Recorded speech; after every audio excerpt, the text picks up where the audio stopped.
My name is Ryan. My friend Kyle and I have taken our barroom conversations to the internet in the form of Michigan's most up-and-coming sports talk podcast. From baseball to Bigfoot, we cover it all. You're in for a treat because you have found the Turbo and 2K show.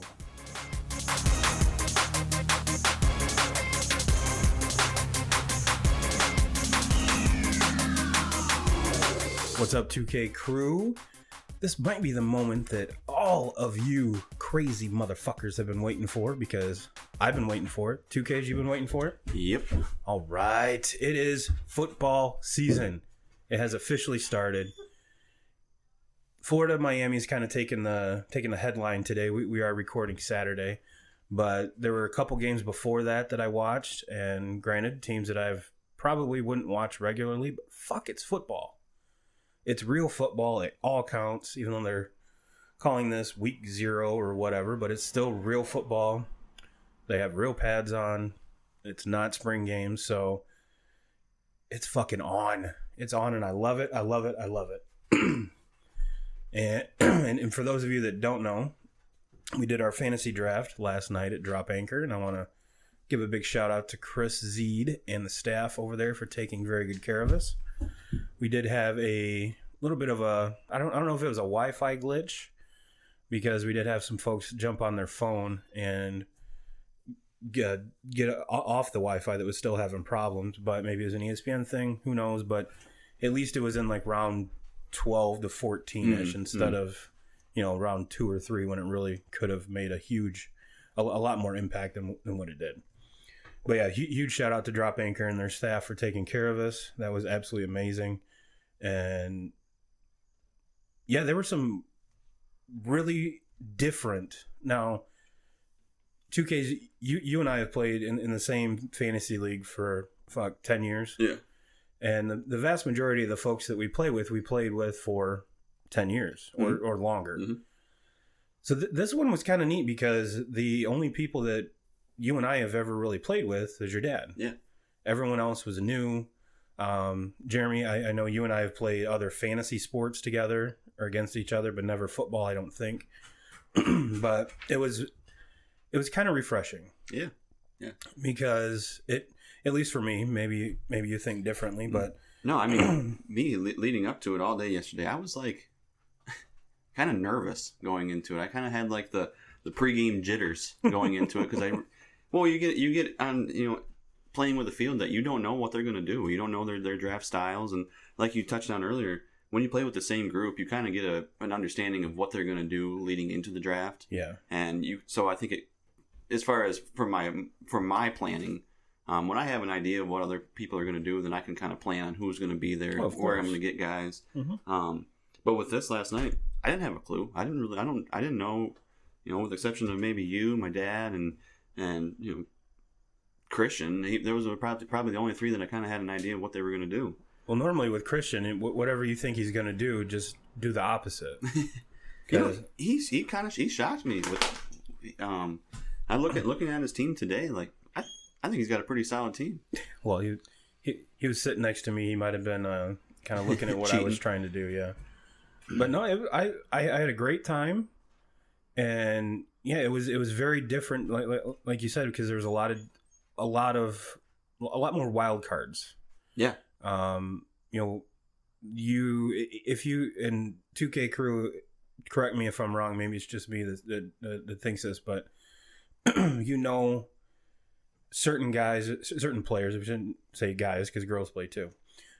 Certain players will, reach for that quarterback at round 2, and that, mm-hmm. And if you're right behind them, or they're coming close, and you're a couple picks behind them, that running back that you want still might be there, because they're going to reach, and vice versa, vice versa. So, kudos to everyone that, all the players for showing up. I know Jeremy had to auto draft because his son was he lives down in Indiana, and Indiana high school football started last night, so not a big deal. And even though it was auto pick, man, his team ended up pretty legit.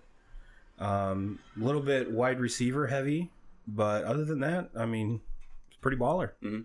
It's pretty baller. And I think the shock of the draft, even though Jeremy had the number 1 overall pick, and he sent me a message and said that he's going to shock the fantasy world with the number 1 overall pick, which was Christian McCaffrey. Yeah, very solid pick. Absolutely. I mean, I was leading up to the draft. I was kind of going back and forth with him and Saquon on who if I had the first pick, which one of those two was I going to take, and I mean. I'm probably leaning a little bit more on the Saquon side, but shit, I don't think you can go wrong with either one of them. I think no, and you could even include Alvin Kamara in there. I don't think with the 3 of them, no. There was a bad choice. Nope. I picked at 4, and I was on the fence because the Barkley, McCaffrey, and Kamara were all gone, so it was that. What do you do with Zeke fell in my lap, and last year I took Le'Veon Bell number 1 overall because everyone thought, oh hell, he'll sign. Don't worry. I just couldn't do it again this year. Yeah, I just couldn't do it. I ended up, which I was kind of targeting if I didn't get one of those my top 2, which was Kamara and then McCaffrey and then. Saquon 3rd. If I didn't get my top 2, I was going David Johnson.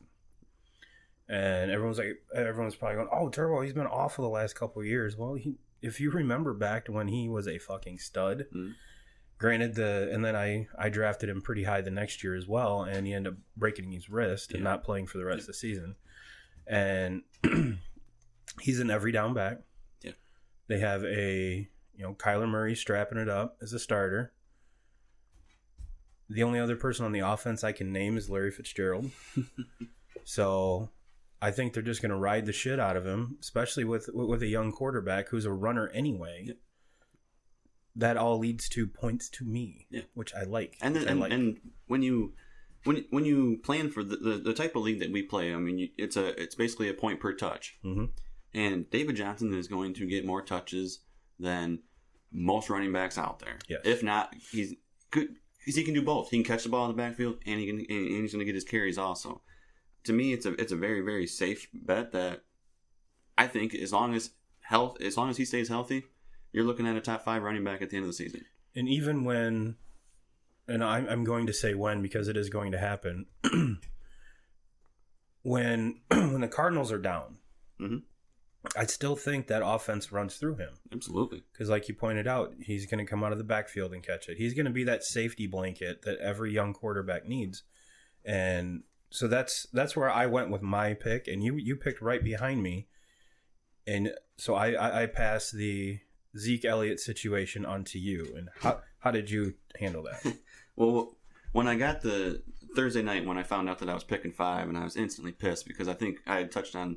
I don't know if we were on the air when I was having the conversation with you or if it was just us talking, but I was like, I want nothing to do with being in the middle of the pack draft order. You were right smack dab in the middle. And I'm right smack in the fucking middle. But so when I find out that I'm 5, and Scott, the other guy that he plays in our league also, and he picked 3rd, right? He was 6. He was right after me, and so.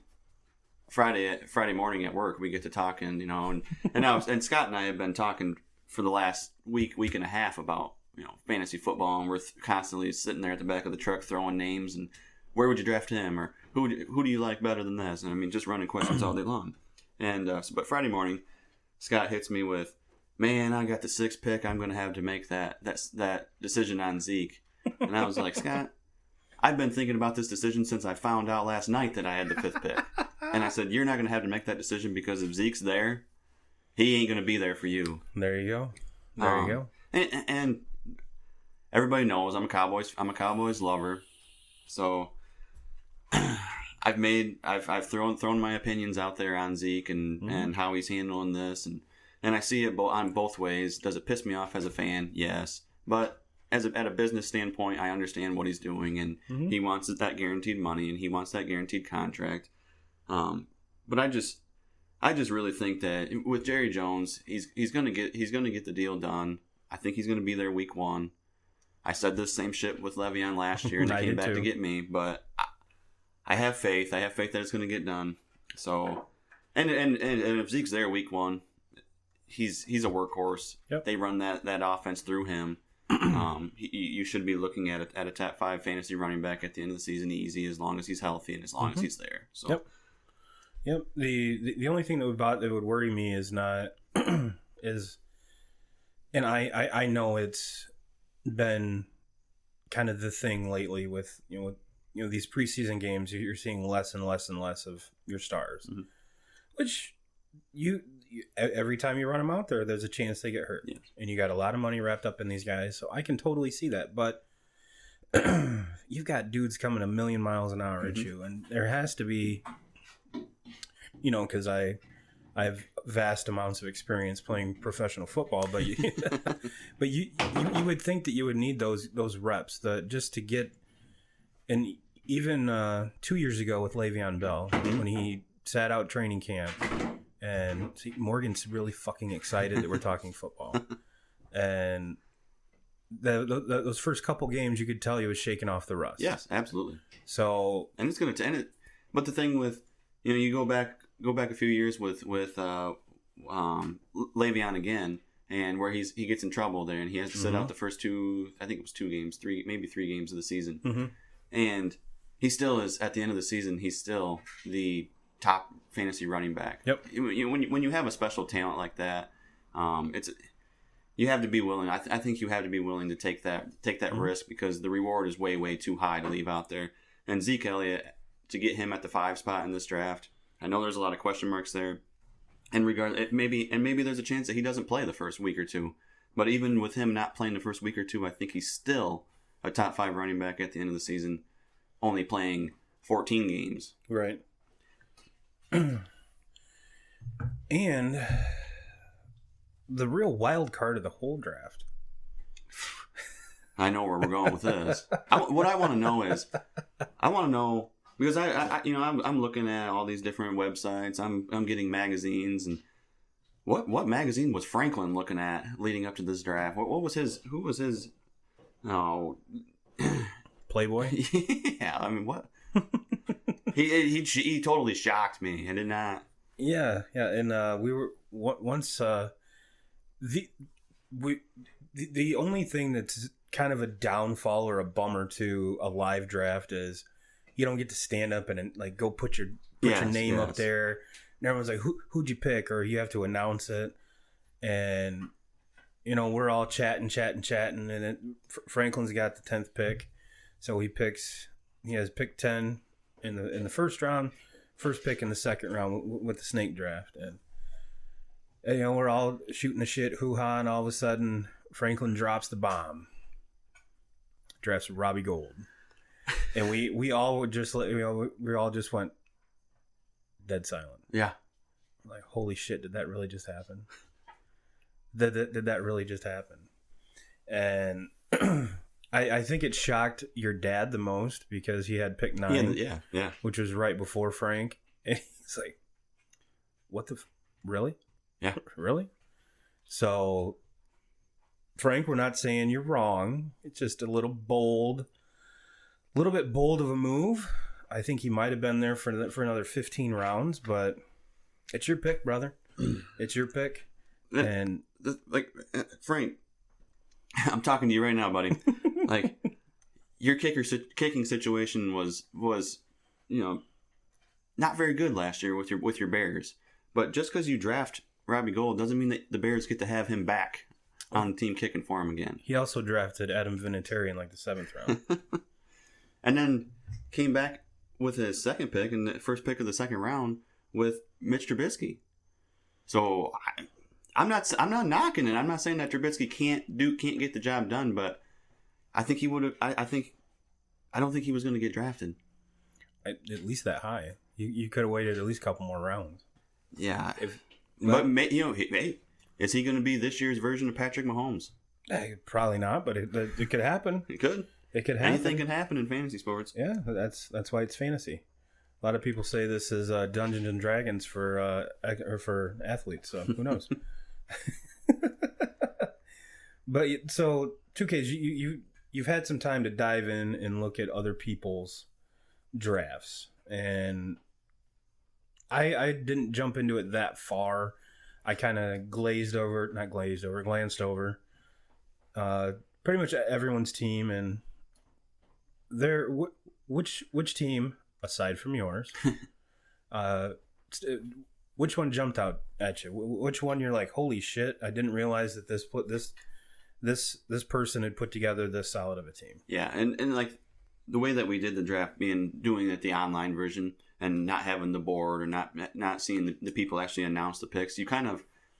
I guess I really didn't pay attention to anybody's team until this morning when I started looking at everybody's teams, and there was a lot of teams that I look at that I thought, man, that's a really solid team. That's a really solid team. But then I looked at Cleats and Cleavage, Kayla Wilson. And Cleavage.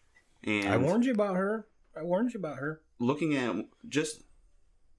I started looking at her team, and you see her quarterback with Roethlisberger, and Roethlisberger's been a fantasy stud for years and years and years. And I know, at least in our scoring system. Yes, and I know AB's not there anymore, but he's still going to throw the ball a million times. And will he maybe lead the league at the end of the season in interceptions? Yeah, but he's going to be right at the top in touchdown passes also, and yards. Yeah, so he's going to get her a lot of points, and I don't think she's going to be upset with that pick at all. But then looking at her running backs, she's got Nick Chubb, who, he kind of had a little coming out party last year. Yes, as a rookie, he's only going to get better this year. It scares me a little bit with Kareem Hunt coming back in the middle of the season of what's going to happen there. But I think if Chubb comes out in the first 5 or 6 games that Hunt's not there, and he takes off from what he did last season, Kareem Hunt might get lost in the wash there, because I don't think that they're going to go to that running back by committee. I think Chubb is the guy as long as he stays healthy. I think it's one of those picks that time will tell, but until then, he's going to be a very, very serviceable running back for sure. And then she kind of took the rookie, probably the top fantasy rookie, and Josh Jacobs as a running back from Oakland. We talked about him last week, and then the story that comes behind him, and just how cool of a story it is, and how cool it is that he's even here in the first place. Yeah. But I think he's going to be a stud as long as he stays healthy. Gruden's always been that coach that keeps one back. He doesn't like that running back by committee, and I think he's going to be the guy there. Yep. And he can catch the ball out of the backfield. He's a two-dimensional running back. And then you got Mark Ingram. Mark Ingram he's not in New Orleans anymore. So not Nolan's. He is the guy in Baltimore, and Baltimore is going to run the shit out of the football. I don't think I could name a receiver they have. No, he's going to run the ball a lot. Mm-hmm. So I like that. I like that pick. And then you look at her 2 wide receivers, and Michael Thomas and Keenan Allen. I don't know if you can look through the entire league and find somebody that has 2 wide receivers that are better than her 2. Yeah. And then Vance McDonald, no Jesse James anymore at the tight end spot. That's his spot to take off this year.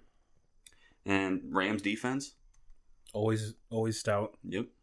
Always stout. So no, I just looking at her team, I scroll down now and look at her bench, and she's got AJ Green there, and he's going through the injury now, and it's kind of sounding like he's going to miss the first couple weeks of the season, but when he comes back, it's AJ Green. Yep. So no, just going by the eye test, her team was the team that kind of jumped off the map at me. And I was actually shocked with Christian's draft. Cam Newton's his quarterback, Gurley and Connor are his 2 running backs. His receivers don't really tickle my fancy that much, but T.Y. Hilton, he's always a stud. Mm-hmm. Alshon Jeffrey, with Carson Wentz there, not really his favorite target, but we shall see. And Jared Cook, Leonard Fournette, Buffalo's defense, and Harrison Butker. The Jared Cook pick I like a lot. Mm-hmm. Drew Brees, he normally he always has that tight end. And the only thing that scares me a little bit is most times he has 3 different tight ends. Yes. And you don't know which one's going to be on the field because there's just different schemes that they're running down inside the goal line situations. But he loves his tight ends. His tight ends score a lot of touchdowns. You look back, Jimmy Graham. Oh, yeah. And Jared Cook is just a matchup nightmare. He is a freaking beast. And I think that there's a good chance that he might be at the top of the list for touchdown passes for tight ends at the end of the season. Yeah, and he could be this year's Ebron. Mm-hmm. Yeah, absolutely. And speaking of Christian, he was supposed to be on the show today. Yeah, he's supposed to be on the show today, and this is going to be it's a special show because it's fucking football. Yeah. Second of all, what did we do? We went out and bought him a brand new microphone. Yeah. A brand new setup. Be the first time using it, and just hating on us. Yeah. Just hating on us. Yeah, I'm pretty disappointed in him. I'm not even mad. I'm disappointed. God, you talk like a fucking parent. You talk like a parent. I love it.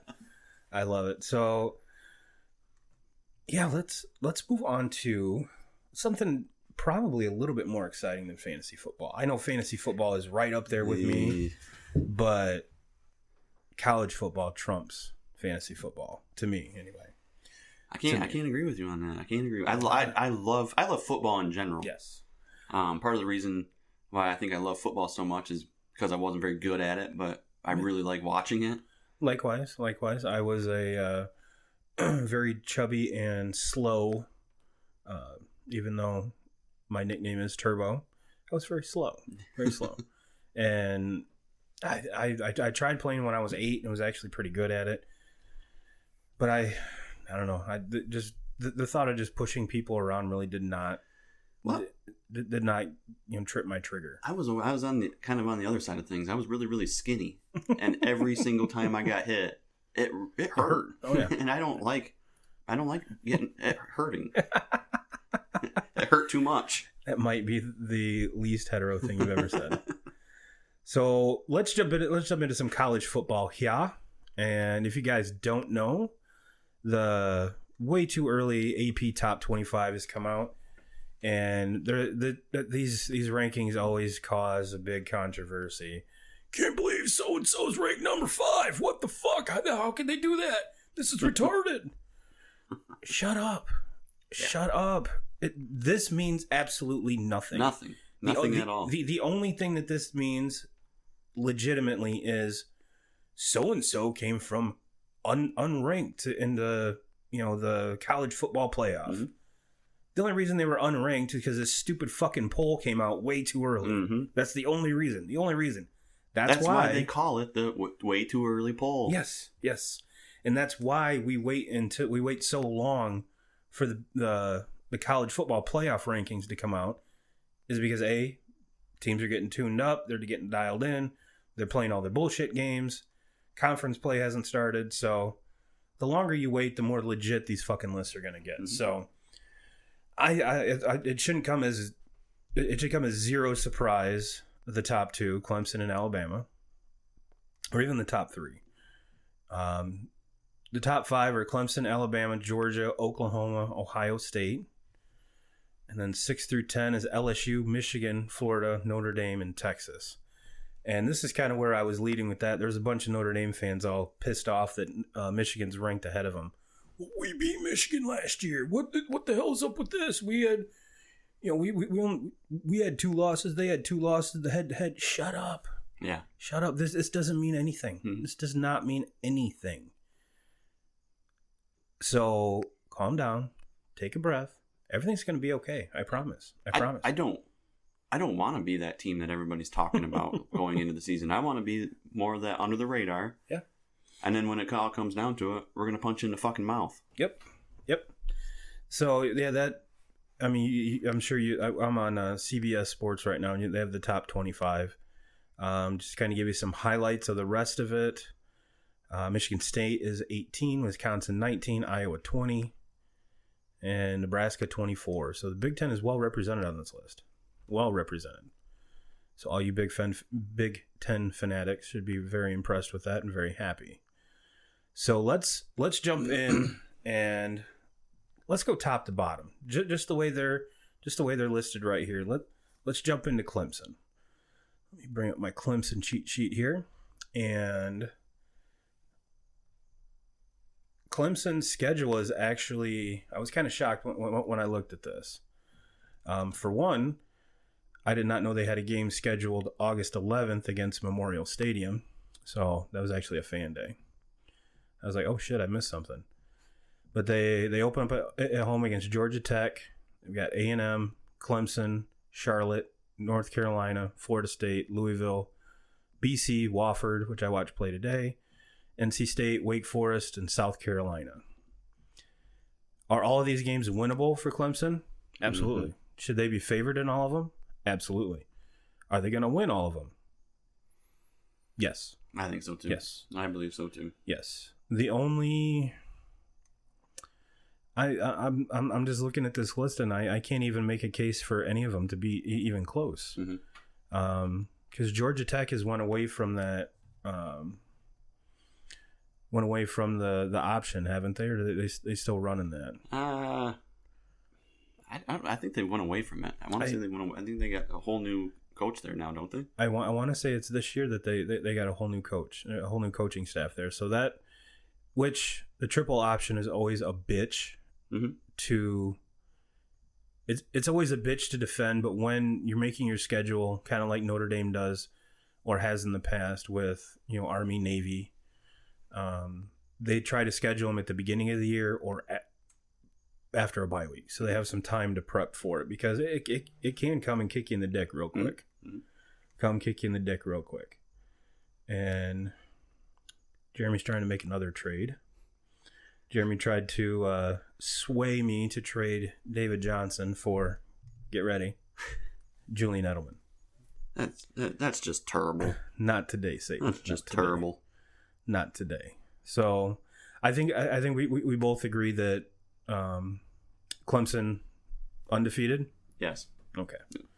I was hoping when I said that the schedule kind of surprised me, is that I actually looked at Alabama's first.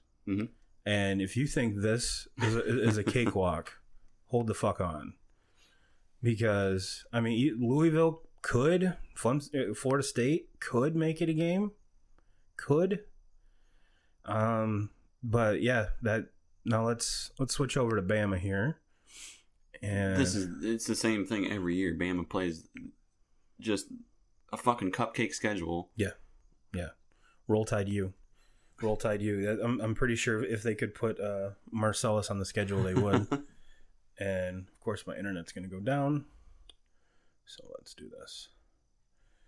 But yeah, this is the biggest cupcake schedule, as always. I mean, it should never shock you. And then you get Saban going, oh well, we need to. People are saying we need to schedule more. Like harder out of conference and this and that and blah blah blah. And it's like, well, yeah. Look at other teams. Now, granted, the SEC title game is probably one of the most, or in the past, been higher. I'm not gonna say highly contested, but Bama's had some problems in that game. So, is it beneficial to play a little bit harder schedule to get your guys ready to go to face stuff like that, or just do this kind of walkthrough stuff? So, I mean, it's kind of a catch-22. It's kind of a catch-22. So, Bama leads off with Duke. There we go. And then New Mexico State, South Carolina, Southern Miss, Mississippi, Texas A&M, which they have A&M ranked 12 right now, Arkansas, LSU, Mississippi State, Alabama, and Auburn. So towards the end, it does get a little bit. Yeah, but this is the thing that pisses me off every year with SEC. They play one less conference game than the Big Ten. They play one less conference game than the Big 12. So they're always allowed, and at the tail end of the season, they always have a fucking cupcake. When everybody else is having to play against a conference opponent, they're playing against fucking West Carolina and the second to last week of the season. And that to me is wrong. Every other conference is playing against another conference opponent. And then you have Bama down there fucking, and everybody in the SEC at the time, but Bama's down there playing basically another fucking bye week in West Carolina. Yep. And then going into the and then go to Auburn. Yep. basically probably they'll go through West Carolina without even having to play their starters after the first quarter. No. So everybody's going to get basically a second bye week, and then then they go into Auburn, well rested. Yeah. Now, there's more question marks with Bama. I have more question marks with Bama than I do Clemson. And reason being is, A, the health of Tua. That ankle, is it going to hold up all year? How's he going to manage that? I think that was actually a problem in the national title game. And Clemson absolutely embarrassed that Bama defense. Mm-hmm. How are they going to respond? Mm-hmm. And granted, Tua has probably the best wide receiver in the country, Jerry Jeudy. Yep. And, the video game people came out and ranked all the players, and Tua's a 99, and so is Jerry Jeudy. I know Saban has been. I mean, look at the stable of running backs he's run out. Mm-hmm. I can't name one. No, I can't. It's one of those things where you would think that the well's going to run dry before too long, but just keep on reloading. It's Nick Saban. Yep, it's Saban. There's a lot of years where he sends 12, 13 players to the draft. It seems like the whole fucking defense, and he just reloads again. Yep, and they're just as good or better. Yep. So, like I said, do I think that Bama's going to lose any of these games? No. I think Texas A&M's a little overranked right now. Yep. I would agree. I think LSU's a little overranked. I think so too. And with the LSU game, it's at Bama. Yeah. And LSU's not going into Bama and beating them on their home field. No. And the Auburn game, I mean, that's traditionally, that's their biggest rival. But still, I still think Auburn is overrated, and I think that they're there. And it's hard to call a team that's number 16 in the nation overrated, but they're there because they're in the SEC. They're there because they're Auburn. Yeah, and their coach wears a visor. But let's move on to number 3, Georgia Bulldogs. Go Dogs! Go Dogs! And I don't even know why I tried to do that because my internet sucks. Thank you, Frontier. Give me 1 second while I talk amongst yourselves. Trying to pull up Georgia's schedule? Yeah, I got it. Okay. And Georgia starts off with Vandy, Murray State, Arkansas State. Then they bring in Notre Dame. Tennessee, which Tennessee's always that tricky team that a lot of folks overlook. Mm-hmm. And they have to go to Tennessee. Yeah. Yep. And South Carolina, Kentucky, Florida, which if the internet didn't suck, we'd be watching Florida, Miami right now. And then Missouri, Auburn, A&M, and Georgia Tech. Now, this is a more legit schedule. I agree. This is a way more legit schedule than either the two previous ones that we've talked about. Well, with Florida, and I think Florida's kind of a dark horse this year. I would, and maybe not necessarily a dark horse. I think there's probably a lot of people that say that they can make a run for the playoff. But Georgia has to go to Florida. Yes, and that the swamp it's never a comfortable place to play. That's for sure. And they also have to go to Auburn. Yes, Auburn's getting a lot of the good games this year. But yeah, do you see them running the table? No. Who do you have knocking them off? To me, that having to go into Florida, I don't think you go into Florida and win. And with Georgia again, it probably wouldn't shock me if they took another loss.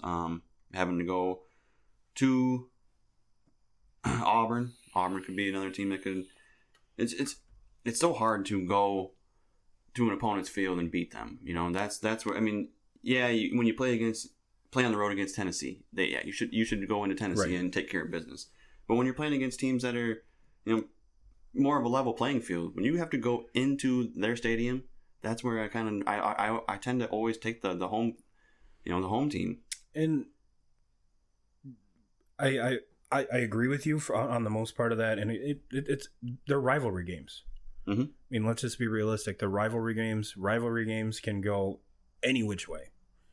I mean, you look at how many times the Michigan State game, both teams we ranked in the top 10, and it's always a close game. Always a close game. Same with Notre Dame with those two. Mm-hmm. So to kind of bring a more, geographically closer example would be that. I'm projecting they're going to run the table. So Georgia's going to meet Bama then in the conference. That is correct. And you have Georgia running the table through them. Yep. Okay. Yep. I have my bold prediction, and we're going to get to the predictions later, but I'll spoil my bold prediction here is Georgia is going to shock a lot of people. And yes, I am a Notre Dame fan, but I am also a fucking realist. Last year it came down to 1 point. 1 point. I think Jake Fromm's going to have a coming out party this year. I think he's going to pass Tua in the Heisman voting. Lawrence is not losing the Heisman unless he gets hurt. I'm with you on that. Barring injury, and God, I hope not, because that kid is fucking phenomenal. Mm-hmm. But I think Jake Fromm is the second best quarterback in the nation behind Trevor Lawrence. That's my bold prediction. Now, do I think the Notre Dame game will be a close game? Yeah, I do. But do I think that Notre Dame goes into Georgia? Now, if it was in South Bend, man, that'd be tough. Mm-hmm. I still think Georgia comes away with, because look what they did last year in South Bend. I've mm-hmm. never seen Notre Dame Stadium all red. Mm-hmm. That was fucking crazy. Mm-hmm. So, yeah, that's my bold prediction. Bold prediction. Book it. You can mark it down. Do I agree with you? No. Do I hope that you're right? Yes. I would do anything to just not see Alabama there. Yeah. So they go through and knock out Alabama. Which, I mean, it's not like I'm up here saying that Michigan State's going to run the table and win the national title. No, and that would be way more of a bold prediction. We're talking about the third-ranked team in the country here. Yeah. Do you agree with it? Probably not. Could you see it happening? Absolutely. So, absolutely. Like I said, and this is my bold prediction. Mm-hmm. So you guys make your own bold predictions, put them in the Facebook group, and we'll wax intellectually about those. So that's what the group's there for. So the more conversation, the better. So do you have anything to add to the Georgia? Nope. Go Dogs! Nope. All right. Let's go to the number 4 team in the country, which is the Oklahoma Sooners. And I think of all the top teams, I disagree with this the most. I agree. I disagree with this the most because, for one, granted, you're bringing in Jalen Hurts, and basically all that kid's done is win. Mm-hmm. And do I think there is no way he's going to win the Heisman. No. I'm going to put that right there, right now. There's no fucking way. To me, the Heisman, kind of stepping off track a little bit, but that's fine. It's a Trevor Lawrence and Tua race for the Heisman. It's Lawrence's to lose. Yes, absolutely. But you look at Andrew Luck's senior year, and it was his to lose, and mm-hmm. what did he do? He lost it. Mm-hmm. Do I think that Trevor Lawrence is going to do that? No, not at all. I don't think so either. Not at all. The Sooners have Houston, South Dakota, UCLA, Texas Tech, Kansas. Les Miles, Kansas, by the way. Yeah. Texas, West Virginia, Kansas State, Iowa State, Baylor, TCU, and OK State. That's the weakest schedule of the 4 teams that we've talked about.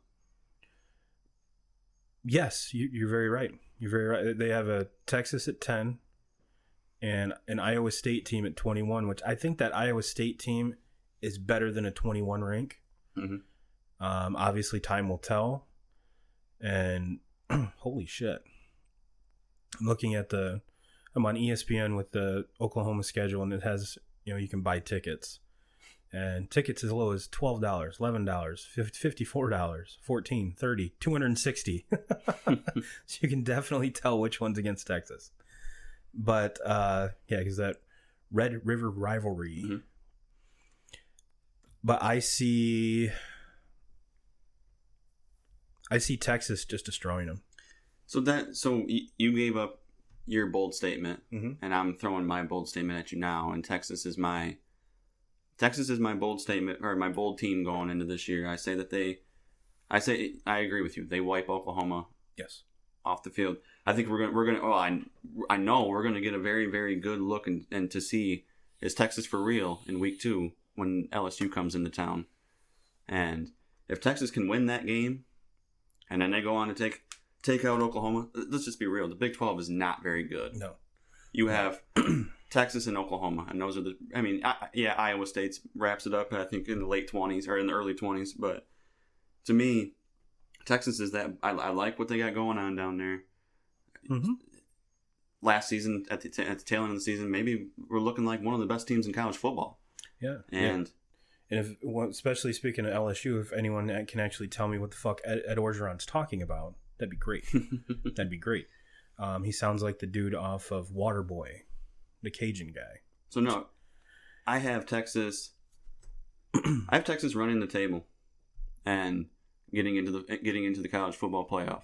That's a very bold prediction.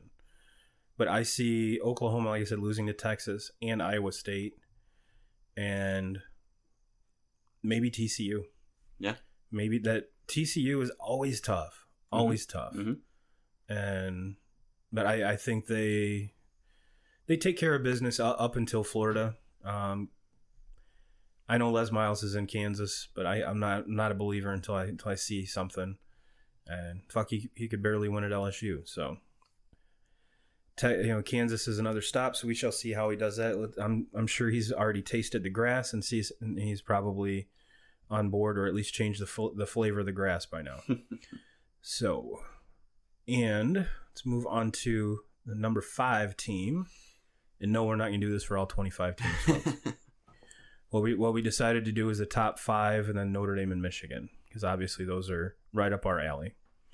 The Ohio State start off with Florida Atlantic, Cincinnati, Indiana, Miami, Nebraska, Michigan State, Northwestern, Wisconsin, Maryland, Rutgers, Penn State, and of course finishing off with Michigan.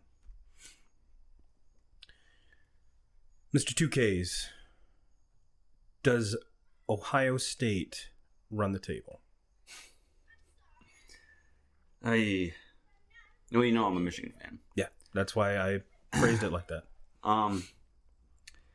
The realist in me is saying yes. The fan in me is saying, no, fuck no. Michigan's going to wipe their ass, Michigan's going to wipe them out, and Michigan's going to go on to win the Big Ten. They're going to run the table, and they're going to go to the playoff. And so that's what I'm saying. I'm going with that. I'm too much of a Michigan fan to sit here on the fucking Turbo and 2K's podcast and pick Ohio State to beat them and go on into the playoff. I do honestly think that Michigan and Ohio State square off undefeated. That's okay. Okay, that's another. I'm not gonna say bold prediction, but it wouldn't shock me if that did happen. And if you're a Buckeye fan, I think your first kind of gut check is obviously Wisconsin. Mm-hmm. Even though you've got Wisconsin at home, and I know there's going to be a lot of Sparty fans going, "Oh, terrible! They played Michigan State 2 weeks before that." I can't. No. I root for Michigan State before I root for Michigan, but I can't.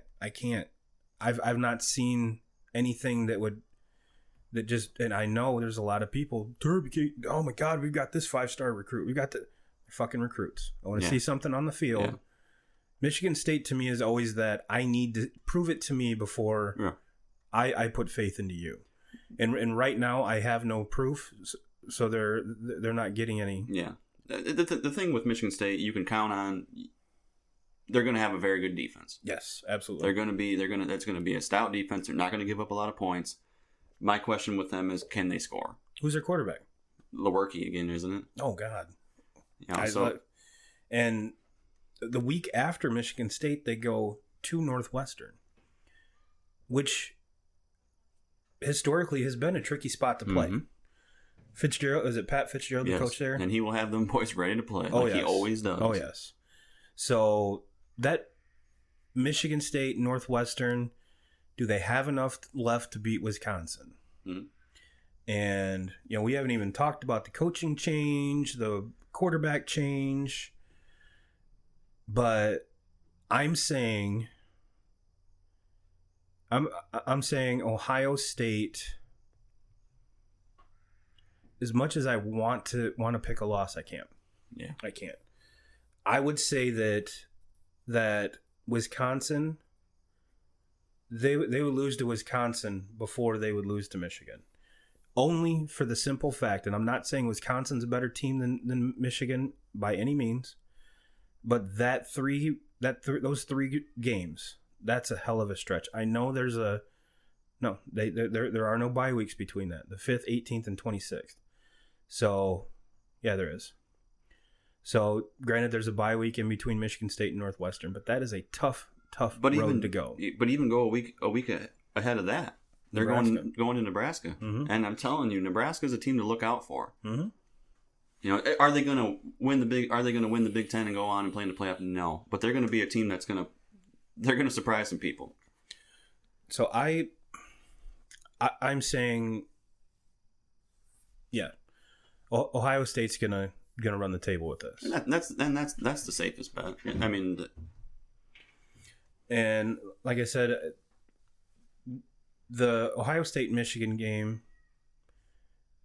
it's that big rivalry. You never know what's going to happen. And, we'll get into this more once we flip to the Michigan page here. But is this the year?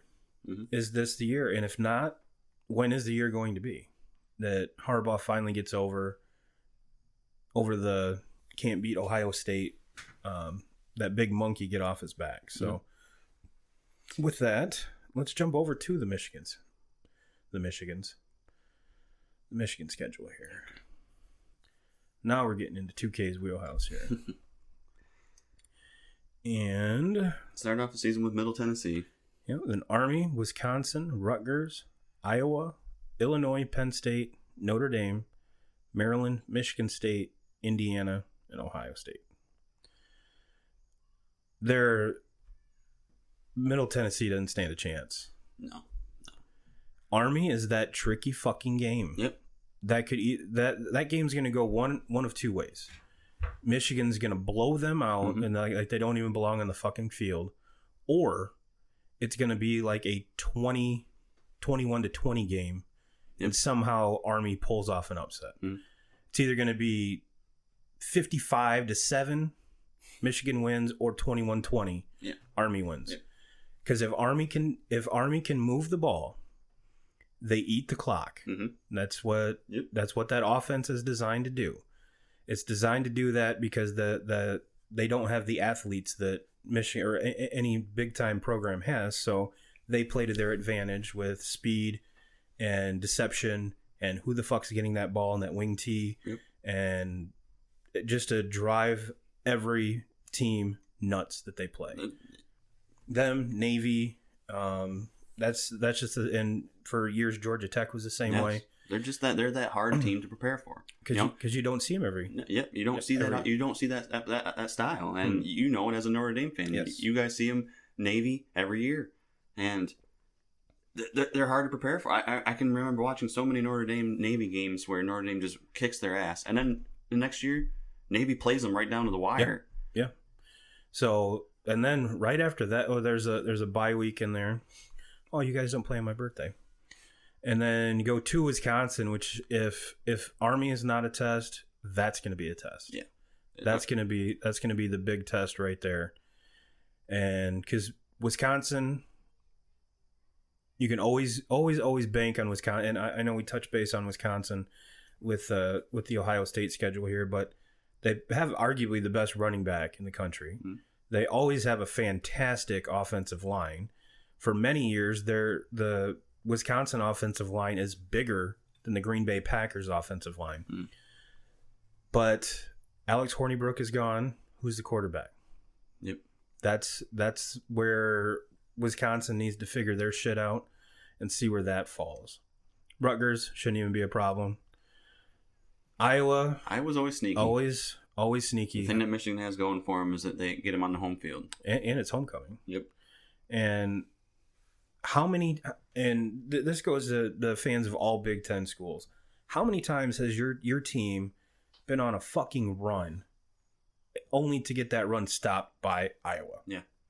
They seem to be that sneaky ass, maybe potentially overlooked, but will play you hard and beat your ass. Mm-hmm. You know, they're another team similar to Wisconsin where they're going to run the ball, beat your ass, and they might not move the ball for the first quarter and a half, but they're going to beat that offense or that defensive line down until the middle of the third quarter when they can just take over.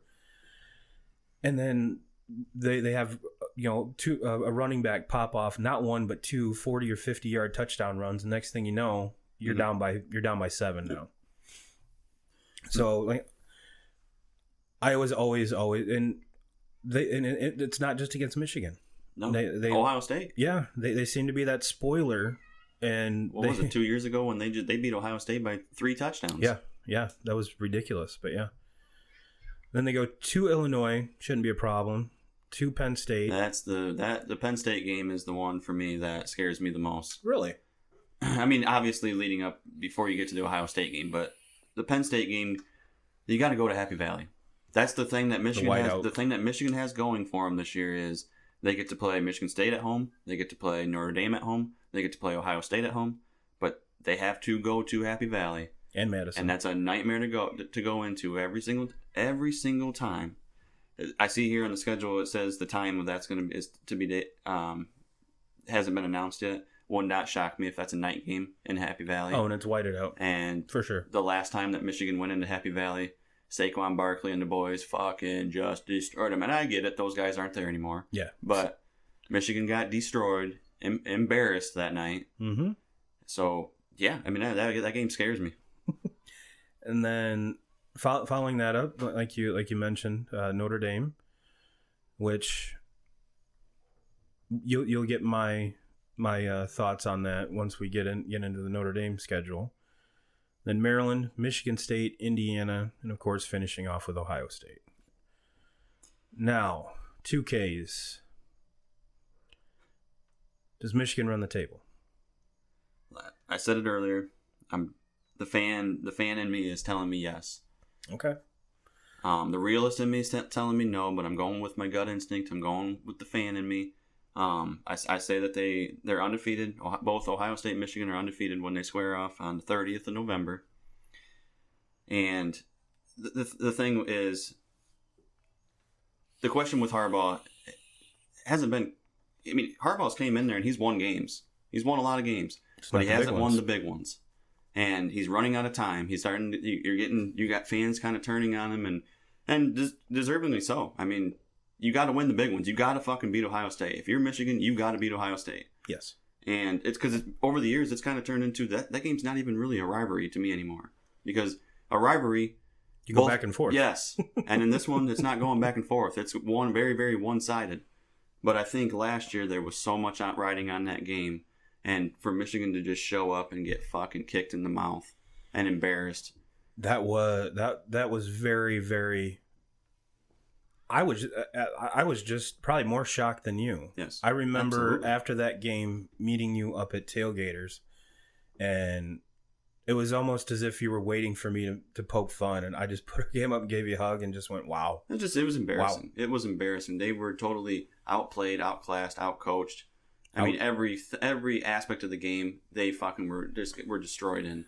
I have never seen, and not to pile on that game, but I've never seen more receivers outrun defensive backs in my life. Mm-hmm. And it was the same fucking defensive back every single time. They found the mismatch, and Michigan did not make any adjustments. And that shocked me more than anything. Yes. But no, there's a such thing, especially in football, as pride. Mm-hmm. And Michigan was just fucking destroyed last year. And I think the pride they're going to have that pride back this year. They're going to go into it undefeated. And God damn it, Harbaugh, you're running out of time. And he's got his back up against the wall. He's going to fucking get it done this year. He's going to go in and probably play Wisconsin in the conference championship.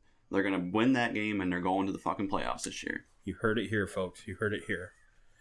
And so I'm with that comment, I'm assuming that you're buying into the new offense. Yes. With the new offensive coordinator. Well, the when you have a talent like Shea Patterson, and you have him like he was last year, lining up under center, turning around, handing the ball off. He's not made for that. 3-step drops and making one look and throwing, and then the weapons that they have alone also.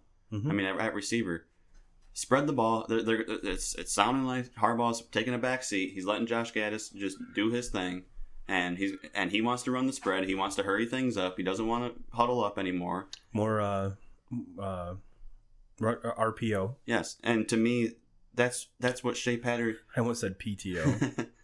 That's what Shea Patterson is. I mean, that's what the he type. did. Yes, that's what he did the whole time before he came to Michigan. Yes. Put the ball in his hands and he's one of the most talented quarterbacks in the nation. Mm-hmm. Put the ball in his hands and let him make decisions. Mm-hmm. And to me, it's not. I'm not saying he's going to, because I think the Heisman Trophy winner is Trevor Lawrence, easy. Yeah. But Shea Patterson's going to be in that conversation when the season's over. So you're buying high on the new offensive coordinator. I'm buying high. All right. And so you look at in the years past, Michigan's defense has kind of been what's carried them. I don't think that their defense is going to be as good as what this year as what it has been in years past. But I think their offense is going to make up for that. And I'm glad you brought that up, because they lose both their DNs and the middle linebacker. So that's and I know what you're going to say. Well, Turbo, they have this recruit they're going to plug in. They have this guy they're going to plug in. Talent wise, that might be perfectly fine, but you lose a lot of leadership, a lot of experience, a lot of time with the hand in the dirt that you're losing on that defensive line and the front seven. My pick, Michigan's going to lose it at Wisconsin. See, I'm buying more into the Wisconsin game than the Penn State game that you are. Mm-hmm. However, you are correct when it comes to if that is a night game and it's a whiteout, that is a very, very tough place to play. But to kind of, when we were talking before we hit record, there's no McSorley, there's no Barkley there. That doesn't scare me as much as Wisconsin. And they are going to lose to Ohio State. They are going to lose to Ohio State. No, they're not. Yes. And since we've kind of wrapped up the Big Ten talk, I have Ohio State against Wisconsin in the Big Ten championship game. Those are my picks. And let's head on over to the Notre Dame schedule. And before we get into this 2Ks, I want you to, on air, say what you said when we started looking at this before we hit record. Oh, the first thing that jumps out to me is the schedule. It's a tough one. Yeah, it's a tough one. And over the years, I am not a Notre Dame fan at all. You know that. Mm-hmm. I respect Notre Dame? Yes, I respect Notre Dame. I respect Notre Dame, I think, a little bit more than you respect Michigan. But that's a different conversation. But no, the first thing I look at, the first game obviously that jumps off to me is Georgia, but I don't want to overlook Louisville. No, and that you're ranked in the top 10, and your first game is away on a fucking Monday. Mm-hmm. This thing has tragedy built all around it. I don't like it at all. I don't like it. It's kind of a very similar circumstance as the Red Sox going to fucking London to play the Yankees. It's ridiculous. Mm-hmm. Absolutely ridiculous. And so that upsets me. That upsets me. But the one thing you will notice in the Notre Dame schedule is there is no Shamrock Series game this year. Mm-hmm. So we actually do have the 7 home games like we're supposed to have. And so just to kind of give you a rundown, 2K crew, we got Louisville New Mexico, Georgia, Virginia, Bowling Green, USC, Michigan, Virginia Tech, Duke, Navy, BC, and then Stanford. Stanford is away. We have USC at home. We're obviously away at Michigan. And we're away at Georgia. So I'll answer it first. Notre Dame does not run the table. They do not run the table because they're going to take their first L against Georgia. And I've already told you that I have Georgia beating Bama. So, yeah, I'm pretty sure Bama's better than Notre Dame. Just going to go out there on a limb. I'm sure most folks aren't going to be shocked by that, but I'm just going to throw that out there. So they take an L. They take an L week 3. Virginia, they win. BC, they win. SC, always a tricky fucking game. I say they win the SC game because they're at home. Then the Michigan game, which I don't like that either. I don't like it that it's that late. Yep, totally agree. You know, and I know before the hiatus, it was always week 3? Mm-hmm. It was always around my birthday. And I know, 2K crew, I know, they played week 1 last year. Calm down. I said before. And I didn't like that either. No, I didn't either, because neither team, we knew. I would have much rather seen, once Shea Patterson hit the ground running and that offense found their way, I would rather see that team against my Irish with Ian Book rather than Brandon Winbush. Mm-hmm. Totally agree. That would have been a totally different game, and because they're two totally different offenses at that point. The defenses remain the same, but offensively, neither team knew what the fuck they were. Mm-hmm. But going back to that game, Winbush might have been the better option against that Michigan defense. True. Is Winbush a better quarterback? Absolutely not. No. I've said it to you plenty of times. Mm-hmm. I have a lot of respect for Ian Book. Yes. Very, very, very good. Very good football player. He just looks like a Notre Dame quarterback. Yes, absolutely. I mean, there's that.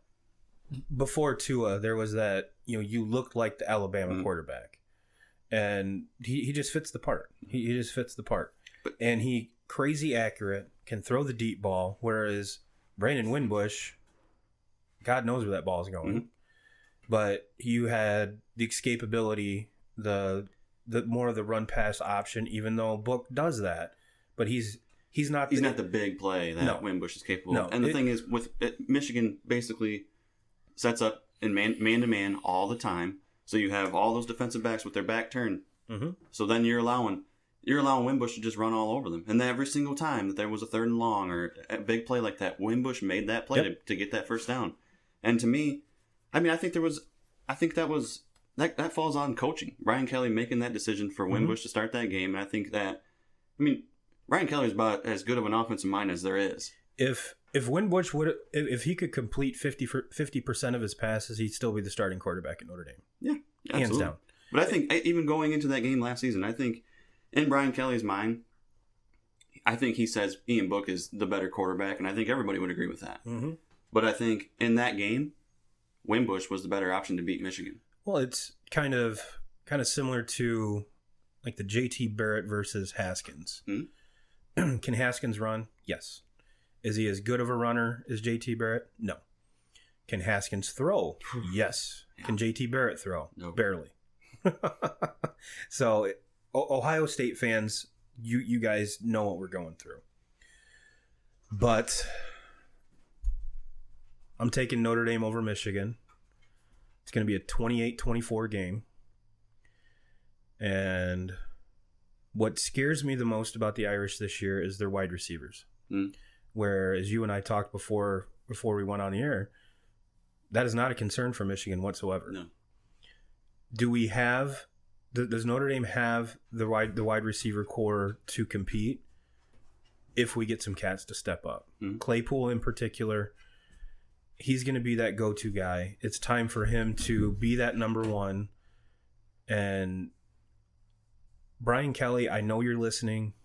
I know you're a huge fan. Use the fucking tight end, please. Notre Dame for years was tight end U. Yeah. Where the fuck has that gone? Mm-hmm. Because of the lack of depth at wide receiver, I think you're going to see more more sets play or more plays run for the tight end or featuring the tight end, getting back to where we will. I'm not. It's not going to be a flip of a switch by any means, but we're going to see that those good Notre Dame tight ends start coming through again, because Lord knows we have recruits out the ass that are bomb ass tight ends. Let's fucking use them. Mm-hmm. Virginia Tech, I don't think is going to be a big deal. Duke the same way. Navy, again, same as your Army game. Mm-hmm. Same as your Army game. The only time that Navy really scared me was that, not last year, the year before, their quarterback seemed like he was there for 9 years. Yeah. And that dude could not only run that offense, but he could throw. Uh-huh. He was scary as shit in that offense. So to me, those games, when you play against that option, those games scare me when you play early in the season, mm-hmm. to where Notre Dame meeting them at the end of the season, you're in tip-top shape, and so that game doesn't scare me at all. BC's normally known for their defense. I mean, but it's at home. I don't foresee that one to be a problem either. Going to Stanford, I think they take care of business out there too. Stanford, what you say about Wisconsin. Mm-hmm. Stanford reminds me of Wisconsin. They always have that very good running back. It's all with Bryce Love there for years. Mm-hmm. There's another running back that it seemed like played for 8 years at Stanford. Which his career ended kind of in a shame too, with the ankle injuries. Injury. Yep. But then they always have a very good offensive line. They mm-hmm. always have a stout defense. They remind me so much of Wisconsin. I agree with you though. I give Notre Dame the edge on that game. So I've got Notre Dame with one loss to Georgia.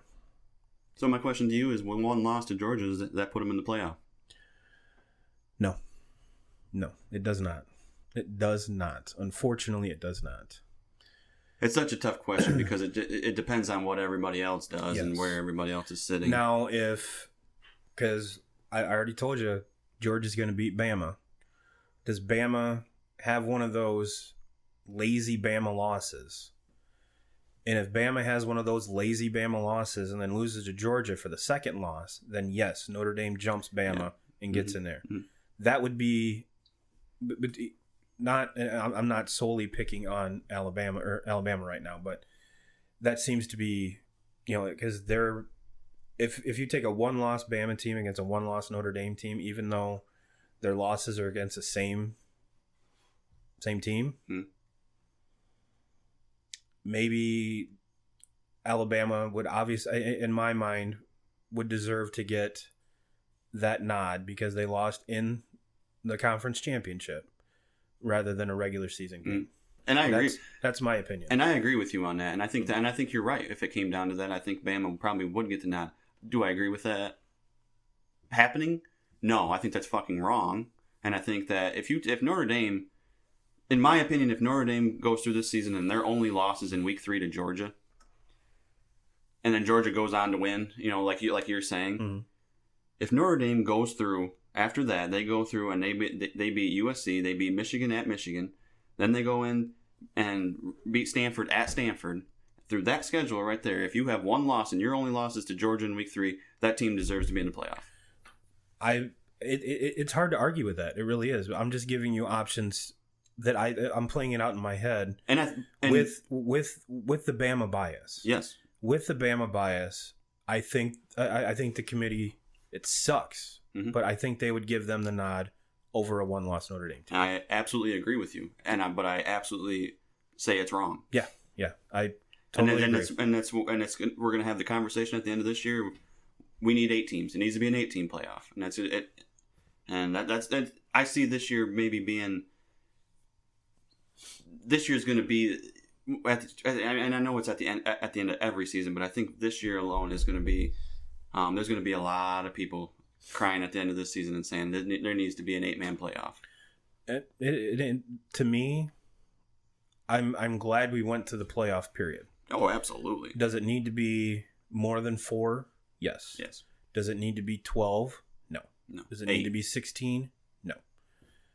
But regardless, you're always going to have that one or two extra teams that are left out.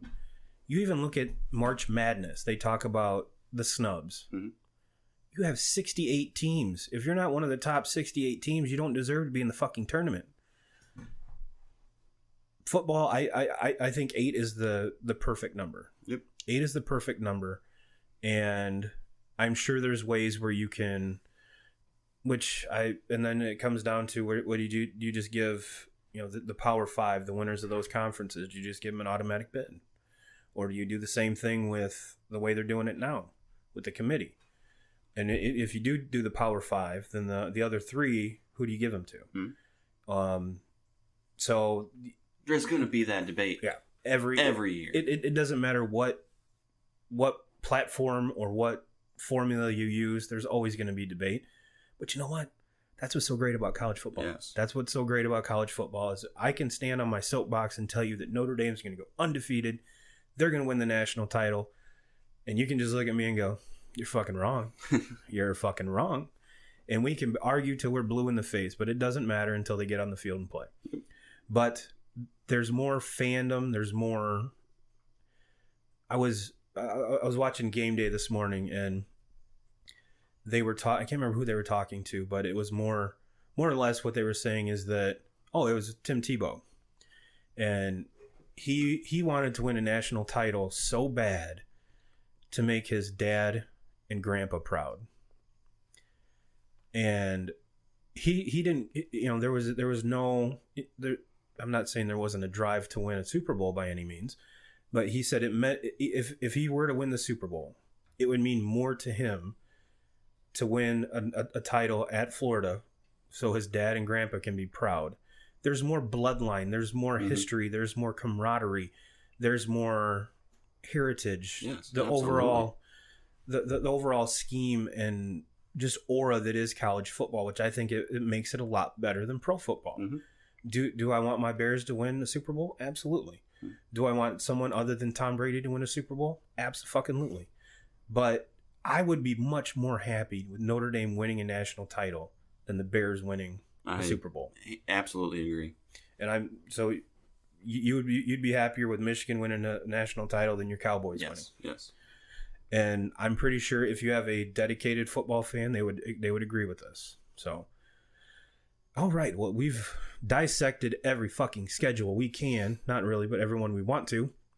So, Mr. 2K's way too early prediction. Way too early. Who's your 1 through 4? Clemson won. Agreed. You got the best player in college football, Trevor Lawrence. I do think he will be crowned a Heisman Trophy winner. And I think that they win it all. And one of the best defenses, too. Yes. Which is scary as fuck. They're one of the best offenses and the best defenses. I think they take... And Dabo's not too shabby of a coach either. No. Yeah, he's maybe talking about somebody that has surpassed Saban. Yes. So, yes. I have Clemson. I'm actually going to go out and... This isn't bold at all. I'm just going to say it's going to be a rematch. Clemson-Bama again in the championship, and Clemson has their way with them again. Boring. And then number 3, I got my Michigan Wolverines. And number 4, Texas. All right. I can fuck with you on some of it. I got Clemson, obviously. Like I said, that you'd be... I'm pretty sure if you lined up 100 college football fans and asked them to realistically pick the number 1 team, out of the 199 would pick Clemson. Yep. And the other one's just a moron. I got Georgia, number 2. number 2. Ohio State, number 3. And Bama, number 4. So you are going to get the rematch, Clemson-Bama, but I'm having it in the first round. Mm-hmm. Having it in the first round. And I'm going Clemson-Georgia for the national title game.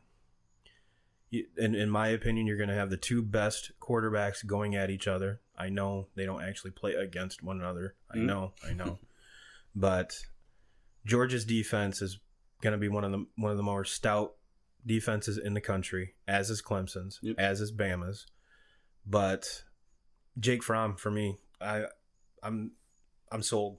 I'm sold. You cannot. I mean, we've already, Dick Road, Trevor Lawrence enough, and I'm sure we're gonna write it a lot. He's gonna be this year the college football version of Zion. Oh yeah. Except with longer hair. Yeah. Sunshine. So those are my picks, and Clemson is still going to win it all. I think it's going to come down to Clemson is not going to blow Georgia out like they did Alabama last year. I think Georgia keeps it close. I think Georgia has a lead in the third, but Clemson comes back and wins by 10. I like it. Wins by 10. And but yeah, I just don't see Saban. I'm not buying this year. I'm not buying this year. And the reason I have Bama in and not my Irish is the exact reason that we just talked about. Yep. And if it comes down to it and Notre Dame jumps up in there, Clemson's still beating them. Yeah. I agree. Clemson's still beating them. Hopefully it's a little bit better showing, but Clemson's still beating them. Mm. And so, yeah, nothing else would change. Nothing else would change. And yes, I am drinking the Ohio State Kool-Aid with the new coach. I don't think a whole lot changes there, to be honest with you. No. I don't think a whole lot changes. Correct me if I'm wrong, but Urban's still on campus teaching, correct? Yeah. So half of me is like, man, you know he's visiting every now and again. So granted, he might not be the head coach. He can't pull the trigger on game day, but I have a very good feeling he's there in spirit and has a little bit more to do with that program than a lot of other people think. And yeah, the what they're returning, I'm buying. I'm buying. So that is our way too early college football predictions, fantasy football recap. Are you glad football started? Yes. I wish my fucking internet would work. I got to go reset the router so that we can continue watching football. And because yes, after the Florida game, there's Hawaii and someone else, and the over/under is only set at 73, only, which means there's a lot of defense being played. Either that, they're just stacking the box and just letting these quarterbacks air it out. But all of it's going to be on ESPN, and there's a special documentary after one of the games. It's got to be after this one. Like in between the games. That's if you guys don't know, they're doing the 150th anniversary of college football, so they're doing a little documentary. ESPN is, so make sure you watch that. Make sure you get out. I know you guys are going to be hearing this on Tuesday, but so in that case, for all of you that went out to the Fairway Frolic Challenge, we want to thank you. And if you did happen to take a picture next to the Turbo and 2Ks sign, either send it to me or post it on the Facebook group so we can kind of celebrate how awesome we are. And yeah, Mr. 2Ks, you have anything else to add? No, sir. No? We battled. This is the first time you and I have battled Notre Dame, Michigan on air. On air. And neither one of us are bloody. Nope. Which, too early. You and I, our discussions never go that heated. I mean, I think it would be a different story if we were playing each other week 1, week 3, but it's way too early. Or in the playoff. Yeah, it's way too early. We play against each other in week 9, and there's a chance maybe both teams are undefeated at the time. That could very well be. Then there's going to be some blood. Could very well be. Well, 2K crew, we'll get you out of here on that. Have a great week, and as always, Jim Rome, we're coming for you.